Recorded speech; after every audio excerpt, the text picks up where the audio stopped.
ಇವತ್ತು ನಾವು ಸ್ಪಂದನ ಆಸ್ಪತ್ರೆಯ ಮುಖ್ಯ ವೈದ್ಯರಾಗಿ ಸೇವೆ ಸಲ್ಲಿಸುತ್ತಿರುವ ಮೋಹನ್ ಬಸವರಾಜ್ ಅಂಗಡಿ ಸರ್ ಅವರನ್ನು ಮಾತಾಡಿಸುವಂತಹ ಒಂದು ಪ್ರಯತ್ನವನ್ನು ಮಾಡೋಣ. ಅವರ ಒಂದು ಕಿರು ಪರಿಚಯ, ಭಾರತೀಯ ಒಂದು ಸೈನ್ಯದಲ್ಲಿ ತಮ್ಮದೇ ಆಗಿರತಕ್ಕಂಥ ಒಂದು ಅಮೂಲ್ಯವಾದಂತಹ ಒಂದು ಸೇವೆಯನ್ನು ಸಲ್ಲಿಸಿ ಇವತ್ತು ಅವರು ನಿವೃತ್ತರಾಗಿ ಇವತ್ತು ಕಿತ್ತೂರು ಅನ್ನುವಂತ ಒಂದು ಪಟ್ಟಣದಲ್ಲಿ, ಅದು ಗ್ರಾಮೀಣ ಪ್ರದೇಶ ಆಗಿರಬಹುದು, ಆದರೂ ಕೂಡ ಈ ಒಂದು ಇಲ್ಲೊಂದು ಆಸ್ಪತ್ರೆಯನ್ನ ನಿರ್ಮಾಣ ಮಾಡಿ ಜನಸಾಮಾನ್ಯರಿಗೆ, ಗ್ರಾಮೀಣ ಪ್ರದೇಶದ ಜನರಿಗೆ ಸೇವೆಯನ್ನು ಸಲ್ಲಿಸುವ ಒಂದು ಘನ ಉದ್ದೇಶದಿಂದ ಈ ಸ್ಪಂದನ ಆಸ್ಪತ್ರೆಯನ್ನ ಕಿತ್ತೂರಿನಲ್ಲಿ ಅವರು ಆರಂಭಿಸಿದ್ದಾರೆ. ಅವರನ್ನು ಮಾತಾಡಿಸುವಂತಹ ಒಂದು ಪ್ರಯತ್ನವನ್ನ ನಾವು ಮಾಡ್ತಾ ಇದ್ದೇವೆ.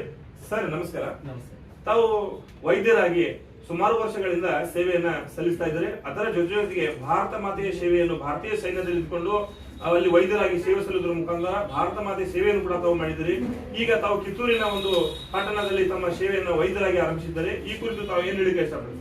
ನಮಸ್ಕಾರ, ನಾನು ಡಾಕ್ಟರ್ ಮೇಜರ್ ಮೋಹನ್ ಅಂಗಡಿ ಅಂತ ಹೇಳಿ, ನಾನು ಈಗ ಕಿತ್ತೂರಿನ ಸ್ಪಂದನ ಆಸ್ಪತ್ರೆಯಲ್ಲಿ, ನಮ್ಮದೇ ಆಗಿರುವಂತಹ ಸ್ಪಂದನ ಆಸ್ಪತ್ರೆಯಲ್ಲಿ ನಾನು ಸಕ್ಕರೆ ಕಾಯಿಲೆ ತಜ್ಞ ಅಂದರೆ ಮಧುಮೇಹ ರೋಗ ತಜ್ಞನಾಗಿ ಕೆಲಸ ಮಾಡ್ತಾ ಇದ್ದೀನಿ. ನಾನು ಭಾರತೀಯ ಸೇನೆಯಲ್ಲಿ ಪುಣೆಯ ಕಮಾಂಡೋ ಹಾಸ್ಪಿಟಲ್ ಮತ್ತು ಆರ್ಮ್ ಫೋರ್ಸಸ್ ಮೆಡಿಕಲ್ ಕಾಲೇಜ್ನಲ್ಲಿ ನನ್ನ MD ಅನ್ನು ಮುಗಿಸಿ ಅಲ್ಲಿ 8 ವರ್ಷಗಳ ಕಾಲ ನಾನು ಭಾರತೀಯ ಸೇನೆಯಲ್ಲಿ ಕ್ಯಾಪ್ಟನ್ ಮತ್ತು ಮೇಜರ್ ಆಗಿ ಸೇವೆಯನ್ನು ಸಲ್ಲಿಸಿ ಈಗ ನಮ್ಮದ ಕಿತ್ತೂರಿನ ಪಟ್ಟಣದಲ್ಲಿ ನಮ್ಮದೇ ಸ್ಪಂದನ ಆಸ್ಪತ್ರೆಯನ್ನು ಶುರು ಮಾಡಿದ್ದೀವಿ. ಈ ಸ್ಪಂದನ ಆಸ್ಪತ್ರೆಯಲ್ಲಿ ನಾವು ವಿವಿಧ ಸೇವೆಗಳನ್ನು ನೀಡ್ತಾ ಇದ್ದೀವಿ. ನಮ್ಮಲ್ಲಿ ಸ್ತ್ರೀರೋಗ ಮತ್ತು ಹೆರಿಗೆ ತಜ್ಞರಾದ ಡಾಕ್ಟರ್ ಅನ್ನಪೂರ್ಣ ಅಂಗಡಿ ಅವರು ಸೇವೆಯನ್ನು ಮಾಡ್ತಾ ಇದ್ದಾರೆ. ಅದೇ ರೀತಿ ಹೃದಯ ರೋಗ ತಜ್ಞರಾದಂಥ ಡಾಕ್ಟರ್ ದೀಪಕ್ ಕುಮಾರ್ ಪೂಜಾ ಮತ್ತು ಉದರ ರೋಗ ತಜ್ಞರಾದ ಪ್ರವೀಣ್ ಪಂಚಲಿಂಗಪ್ಪ ಬೆಟಗೇರಿ ಅವರು, ಮತ್ತು ಈಗ ನಿನ್ನೆ ನಾವು ಮಾಡಿರುವಂಥ ಒಂದು ಕಿಡ್ನಿಯ ಆಪರೇಷನ್ ಆದ ಡಾಕ್ಟರ್ ಪವನ್ ಜೋಶಿ, ಯೂರಾಲಜಿಸ್ಟ್ ಹುಬ್ಳಿಯಿಂದ ಮತ್ತು ಲ್ಯಾಪ್ರೋಸ್ಕೋಪಿಕ್ ಸರ್ಜನ್. ಅದೇ ರೀತಿಯಾಗಿ ಡಾಕ್ಟರ್ ಸುಪ್ರೀತಾ ಸವದತ್ತಿ, ಇವರು ಕಿವಿ ಗಂಟಲು ಮೂಗು ತಜ್ಞರಾಗಿ ಕೆಲಸ ಮಾಡ್ತಾ ಇದ್ದಾರೆ. ಅದೇ ರೀತಿ ಡಾಕ್ಟರ್ ರೇಣುಕಾ ಆರಾಧ್ಯ ಪಾಟೀಲ್ ಅವರು ಎಲುಬು ಕೀಲು ಮತ್ತು ಬೆನ್ನು ಹುರಿ ತಜ್ಞರಾಗಿ, ಮತ್ತು ಡಾಕ್ಟರ್ ವಿನುತಾ ಕುಲಕರ್ಣಿ, ಇವರು ಬಂಜೆತನ ನಿವಾರಣಾ ತಜ್ಞರಾಗಿ, ಮತ್ತು ಡಾಕ್ಟರ್ ಕಿರಣ್ ಕುಮಾರ್ ಪೂಜಾರ್, ಇವರು ಅಲರ್ಜಿ ಮತ್ತು ಅಸ್ತಮಾ ಸ್ಪೆಷಲಿಸ್ಟ್, ಹಾಗೂ ಡಾಕ್ಟರ್ ಸುಮೇತ್ ಕುಮಾರ್ ದೇಶಪಾಂಡೆ, ಇವರು ನರರೋಗ ಮತ್ತು ಬೆನ್ನು ಹುರಿ ತಜ್ಞರಾಗಿ ನಮ್ಮಲ್ಲಿ ಸೇವೆಯನ್ನು ಸಲ್ಲಿಸ್ತಾ ಇದ್ದಾರೆ. ಒಟ್ಟಾರೆ ಸರ್, ಈಗ ಒಬ್ಬ ಮನುಷ್ಯನಿಗೆ ಅಂದ್ರೆ ಒಂದು ಕುಟುಂಬಕ್ಕೆ ವೈದ್ಯಕೀಯವಾಗಿ ಯಾವ ಏನೆಲ್ಲ ಸೌಲಭ್ಯಗಳು ಬೇಕು ಅವೆಲ್ಲ ಸೌಲಭ್ಯ ಕೂಡ ಸ್ಪಂದನ ಆಸ್ಪತ್ರೆಯಲ್ಲಿ ಸಿಗ್ತಾವ. ಆಲ್ಮೋಸ್ಟ್ ಎಲ್ಲಾ ಫೆಸಿಲಿಟೀಸ್ ಅಂದ್ರೆ ಎಲ್ಲಾ ತರಹಂತ ಶಸ್ತ್ರಚಿಕಿತ್ಸೆಯನ್ನು ನಾವು ಇಲ್ಲಿ ಸ್ಪಂದನ ಆಸ್ಪತ್ರೆಯಲ್ಲಿ ಎಲ್ಲಾ ತರದ ಶಸ್ತ್ರಚಿಕಿತ್ಸೆಗಳು ಈ ಸ್ಪಂದನ ಆಸ್ಪತ್ರೆಯಲ್ಲಿ ಲಭ್ಯ ಅದಾವ. ಆಮೇಲೆ ಹೆಚ್ಚಿನ ಒಂದು ಏನಾದ್ರು ಸೌಲಭ್ಯ ಬೇಕಂತಂದ್ರ ತಾವು ಹೆಚ್ಚಿನ ಒಂದು ವೈದ್ಯರನ್ನ ಕರೆಸಿ ಅವ್ರನ್ನ ಆಪರೇಷನ್ ಮಾಡೋದಾಗಲಿ ಅಥವಾ ಶಸ್ತ್ರಚಿಕಿತ್ಸೆ ಮಾಡೋದಾಗಲಿ ಆಲ್ಮೋಸ್ಟ್ ಎಲ್ಲ ಇರ್ತೀವಿ. ಸೊ ಹಂಗೇನಾದ್ರು ಇದು ಅನ್ಸಿದ್ರೆ ನಾವು ಹೊರಗಡೆಯಿಂದ ತಜ್ಞರನ್ನ ಕರೆಸಿ ಅದನ್ನ ಮಾಡಿಸ್ತೇವೆ. ಸರ್, ತಾವು ಈಗ ಭಾರತೀಯ ಸೈನ್ಯದಲ್ಲಿ ಒಂದು ಸೇವೆಯನ್ನು ಮಾಡಿದವರು, ಅದರ ಜೊತೆಗೆ ಒಂದು ಉನ್ನತ ಹುದ್ದೆ ಅಂದ್ರೆ MBBS MD ಪದವೀಧರರು. ಈಗ ತಾವು ನಗರ ಪ್ರದೇಶದ ಆಸ್ಪತ್ರೆಗಳಲ್ಲಿ ಸಾಕಷ್ಟು ಒಂದು ಹೆಸರು ಮಾಡಬಹುದಾಗಿತ್ತು, ಆದ್ರೆ ಕಿತ್ತೂರು ಪಟ್ಟಣವನ್ನು ತಾವು ಯಾಕೆ ಒಂದು ಆಯ್ಕೆ ಮಾಡ್ಕೊಂಡಿದ್ರು? ನಾನು ಹುಟ್ಟಿದ್ದು ಮತ್ತು ಬೆಳೆದಿದ್ದು ಚಿಕ್ಕಬಾಗೇವಾಡಿಯಲ್ಲಿ. ಚಿಕ್ಕಬಾಗೇವಾಡಿ ಅನ್ನುವಂಥದ್ದು ಒಂದು ಸಣ್ಣ ಹಳ್ಳಿ. ನಾನು ಕನ್ನಡ ಮಾಧ್ಯಮದಲ್ಲಿ ಓದಿರೋದು, ಹಳ್ಳಿಯ ವಾತಾವರಣದಲ್ಲಿ ಓದಿರೋದು.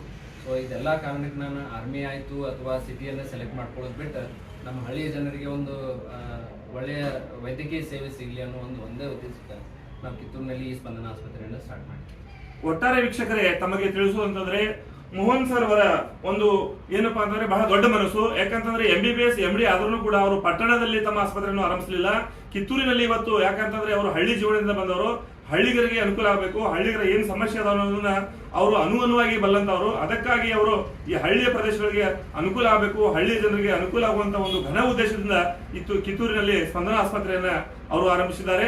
ಅವರಿಗೆ ನಾವು ಎಲ್ಲ ಸಮಸ್ತ ಹಳ್ಳಿ ಜನರ ಪರವಾಗಿ ಧನ್ಯವಾದಗಳನ್ನ ಸಲ್ಲಿಸ್ತಾ ಇದ್ದೇವೆ. ಅದರ ಜೊತೆಗೆ ಅವರ ಶ್ರೀಮತಿ ಆಗಿರ್ತಕ್ಕಂಥ ಅನ್ನಪೂರ್ಣ ಅಂಗಡಿ ಮೇಡಮ್ ಅವರು ಕೂಡ MBBS MD ಆಗಿರ್ತಕ್ಕಂಥ ಒಬ್ಬ ಸ್ತ್ರೀರೋಗ ಮತ್ತು ಹೆರಿಗೆ ತಜ್ಞರು. ಅವರನ್ನು ಕೂಡ ಈ ಒಂದು ಆಸ್ಪತ್ರೆಯಲ್ಲಿ ಅವರು ತೊಡಗಿಸಿಕೊಂಡು ಗ್ರಾಮೀಣ ಪ್ರದೇಶದ ಜನರಿಗೆ ಅನುಕೂಲವನ್ನು ಕಲ್ಪಿಸ್ತಾ ಇದ್ದಾರೆ. ಅದಕ್ಕಾಗಿ ನಮ್ಮ 2 YouTube ಚಾನೆಲ್ ಮೂಲಕ ಅವರಿಗೆ ಮತ್ತೊಮ್ಮೆ ಧನ್ಯವಾದಗಳನ್ನ ಸಲ್ಲಿಸ್ತಾ ಇದ್ದಾರೆ. ಸ್ಪಂದನ ಆಸ್ಪತ್ರೆಯಲ್ಲಿ ಚಿಕಿತ್ಸೆ ಪಡೆಯುತ್ತಿರುವ ರೋಗಿಗಳನ್ನ ಮಾತಾಡಿಸುವಂತಹ ಒಂದು ಪ್ರಯತ್ನವನ್ನ ಮಾಡ್ತಾ ಇದ್ದೇವೆ. ಸರ್ ನಮಸ್ಕಾರ. ತಾವು 2 ದಿವಸ ಇಲ್ಲಿ ಬಂದ ಮುಂಜಾನೆ ಬಂದ್ರು. ಏನ್ ತೊಂದರೆ ಆಗೈತೆ ನಿಮ್ಗೆ? ಹೊಟ್ಟೆ ಮುಸ ಐತೆ. ಈಗೇನೆಲ್ಲ ಇಲ್ಲಿ ನಿಮ್ಗೆ ಏನು ಸ್ಪೆಷಾಲಿಟಿ ಸೇವೆಯನ್ನು ಕೊಡಕತ್ತಾರ, ಇದೆಲ್ಲ ಸರಿ ಅನಿಸ್ತೈತಿ?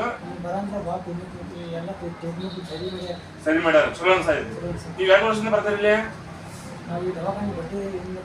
ಈ ದವಾಖಾನೆ ಯಾವಾಗ ಆರಾಮಾಗಿತ್ತಲ್ಲ ಅಲ್ಲಿಂದಲೂ ಬರಾಕತ್ತೀರಿ, ಅದ್ರ ಒಳ್ಳೆ ಸೇವೆ ಸಿಗಾಕತ್ತೈತಿ, ನಿಮ್ಗೆಲ್ಲ ರೋಗಗಳು ಆರಾಮಾಗತ್ತಾವ. ಓಕೆ ಓಕೆ, ಧನ್ಯವಾದ.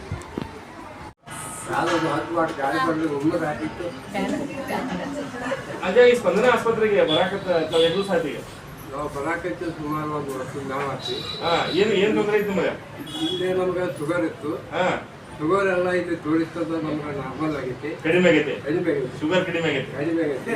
ದವಾಖಾನೆ ಬಗ್ಗೆ ಹೆಂಗ ಅನ್ಸುತ್ತೆ? ಹಳ್ಳಿ ಕೆತ್ತೂರು ಸುತ್ತಮುತ್ತ ಹಳ್ಳಿ ಜನರು ಈ ದವಾಖಾನೆಗೆ ಬಂದು ಇದರ ಉಪಯೋಗ ತಗೊಂಡು ಹೋಗೋದು ಬಹಳ ಒಳ್ಳೆ ಕೆಲಸ.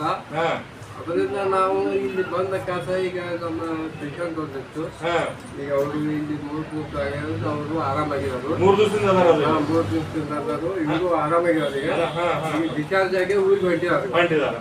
ಈಗ ಈಗ ನೀವು 2 ದಿವಸ ಬಂದ್ರೆ 3 ದಿವಸ ಆಯ್ತು, ಏನ್ ತೊಂದರೆ ಆಯ್ತು ನಿಮಗೆ?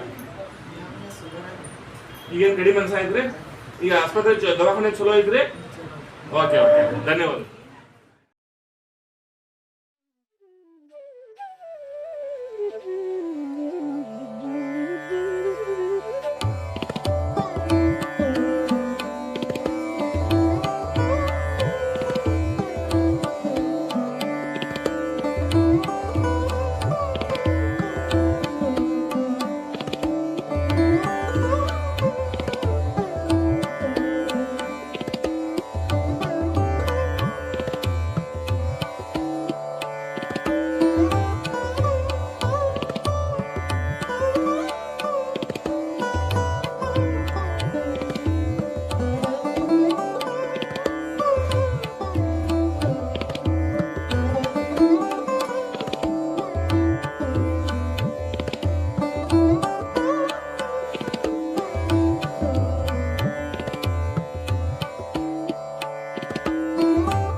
ಎಂಎಂ ರಾಜಿಬಾಯಿ ಸಂಪಾದಕತ್ವದಲ್ಲಿ ಗಡಿನಾಡು ಸಮಾಚಾರ ಯೂಟ್ಯೂಬ್ ಚಾನೆಲ್ಗೆ ಸ್ವಾಗತ.